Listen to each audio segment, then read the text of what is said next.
lunghisa gezi la a gezi leyi ni lunghisa ku leli li suka ka barabasa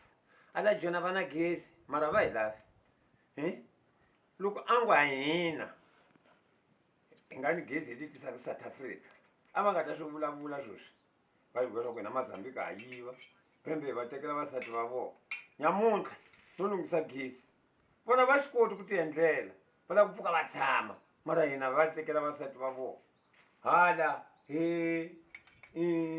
a hi swi koti ku tirha hi pfumela mali yitsongo mara hi lunghisa muti ya hina ya dya ya xurha leswaku va ku hi tipimpi ha yiva hinkwenu hi vayivi hambi va yiva kwala South Africa a swi na mhaka twa ku yini vutomi mara hayi hi swona swi lavekaka